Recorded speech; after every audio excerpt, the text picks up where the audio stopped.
All right, and the winner is Douglas Burke, Surfer, Teen Confronts Fear. Going alone, put your fears aside. Going alone, no, I'll be right by your side. And ride the wave.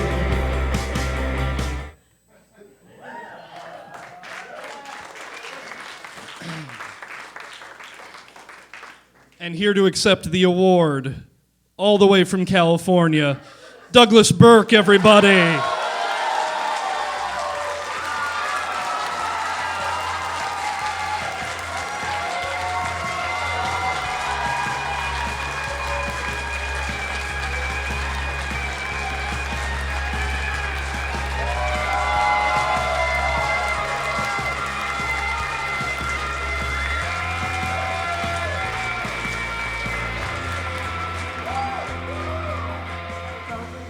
Thanks for having me. I'm really grateful, and that I'm so happy that you guys watched the movie, and that Eric played it, and you saw it twice. And, I'm just happy that people watched it, really, and I'm indebted. Thank you. Please sit.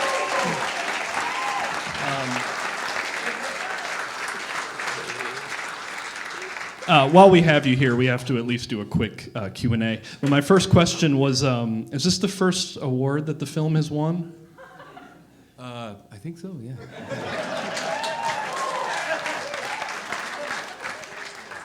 Was there any audience questions right off the bat? I could talk to Douglas forever. Please, in the back. Where were the scenes, which beach were the scenes shot? You mean the stuff against the rock? Yeah. Corona del Mar. Oh, okay. Yeah. Yes, sir. So the thing that I'm most curious about is that there's footage from a lot of different eras in the son's life. Yeah. At what point, was it with the dead whale, whenever that appeared, or when did you decide I'm going to make a movie and use some of this footage that I have? Well, I started filming him, with the exception of that dream sequence when he was real young. I'd actually shot that for another movie that's done, but it doesn't have any music yet. And it didn't work. So that footage had sort of sat for a decade. And then, so that footage, when he's speaking in poetry, he's like 5 or 6, I resurrected that and plugged it in.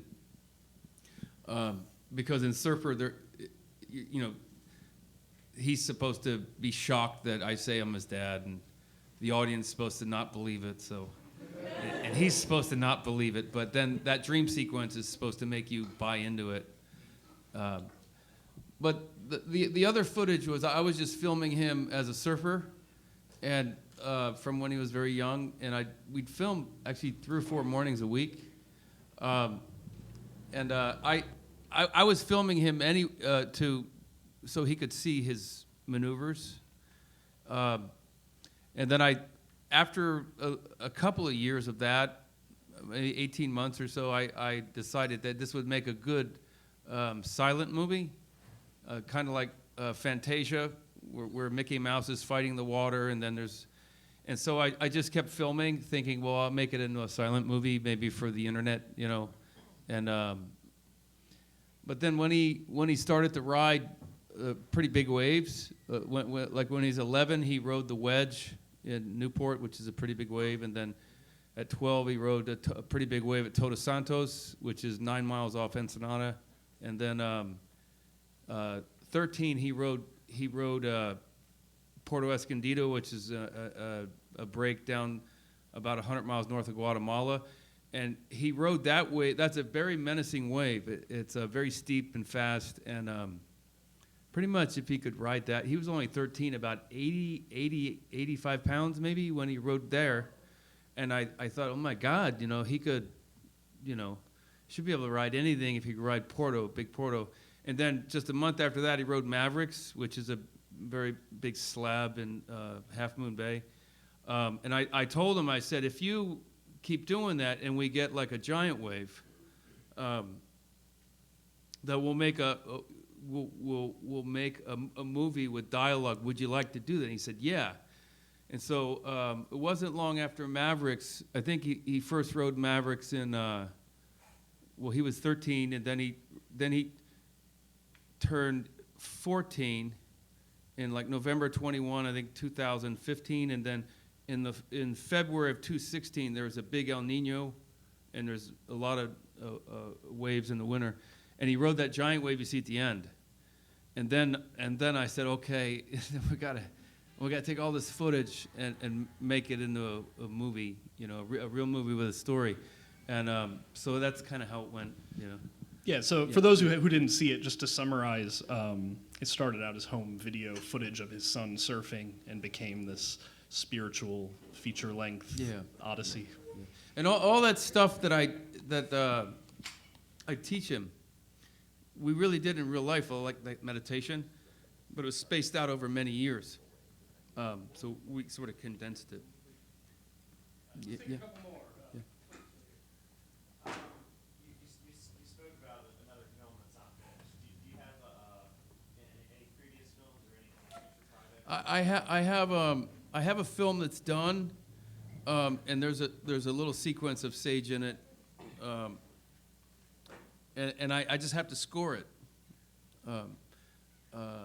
That film was never released because I didn't have music, and you know, everybody wants so much money for music, especially in LA, and the same thing happened with Surfer when I got it done. There's no music, you know, so I started. I composed music out of need, really, you know. So I can finish that. I want to get that one done. The Surfers really sort of motivate me to try and finish these projects. There's another movie. We're going to start filming some of it. Well, it's about 1/3 done, and that's sort of another long project, and that's a hot rod. I call it the hot rod movie. I don't have a title for it. Just call it the hot rod movie. And one of my brother's daughters is 12, and she's going to do a little thing in it, and so we're going to try and do that in early August this summer, and then the rest of it I can finish over the course of the year. So there's those projects, yeah. But Surfer, really, I mean, I you know, I'm glad people watch it. It seems like it's still being discovered in these independent cinemas, and it's been like 20. I think by September it'll have been in about 32 movie theaters, and so it's still kind of rolling over, and it kind of make me want to finish. You know, when you start a big project and it's not done, you feel like you're as a human being, you feel like you're in pieces, and until you finish it, you know. Yeah. So I want to finish those ones I started. Yeah. Can you talk a little bit about spiritual themes? I know there's a spiritual connection in surfing, but how did you develop those in Surfer, since it started as something else entirely? It was really from Sage because he, we had done that because he was really scared sometimes of big waves. It was important to him to conquer that. So I taught him meditation and Tai Chi and deep breathing and stuff to get over fear. And so, but how to put it into the story was, I mean, I wanted to invoke like a biblical thing, like the Bible is sort of like there's secrets in it for like getting a lot of energy in your body and stuff if you interpret it right, and so also the story of Jonah and everything. So I think the Bible is a lot more than what people use it for, like as opposed like in making a religion out of it. It's it's a meditation, you know, and it's almost like an acid trip if you really read it. It really is, and so I think I've had some pushback from some religious groups, you know, that hey, you're not allowed to do that with the Bible, but a rabbi said that's a really unique interpretation of Jonah, and you know, and then like in LA, I had a couple, you know, I don't know, why isn't Jesus in there? You know, you you can't do that to the Bible. And, well, I just did, you know. It's the same thing like, it's the same thing like, who is it saying, Burke, you can't do that. You can't put a 10-minute monologue in a movie. You can't do that. It's not right. I said, well, yeah, well, we did, you know. Yeah. You got time for 2 more. Come on right there. Who are some of your main influences as a filmmaker? Oh, you know, I love so many movies. You know, I'm sure I'm influenced by all of them, and but I just love them so much. You know, I mean, I love Orson Welles movies. I love Quentin Tarantino. I love Sergio Leone. I love. But some of my favorite movies were one of them. I love Rocky. You know, Sage is kind of like Rocky. I love Rocky. I love Beckett with Peter O'Toole. You know, yeah, just so many. I think just there's so much film I love. So it's hard to say one. You know, yeah.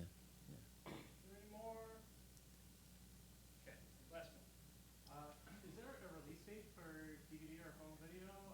As soon as I saw this movie, I needed to have it. Yeah. I want to do that, but I just like as long as these people like I just got a bunch of more emails like last week, and there's like about another 25 theaters that want to play it, and what I'm feeling is that the more it stays in theaters, that the more people know about it, then the DVD and Blu-ray and video on demand will have enough press behind it to bring the money you need to make another movie and not take 11 years to do it, you know. Yeah, so I'm kind of just like trying to just keep in theaters so it can build, you know. It really I am the distributor, and you know there's not much budget, so you can do anything with less money. It's just going to take longer, you know. Like making the movie took a long time, you know. Yeah. So, yeah. Thanks a lot. Oh my God! Thank you so much for coming in, Douglas Burke, everybody. It's nuts.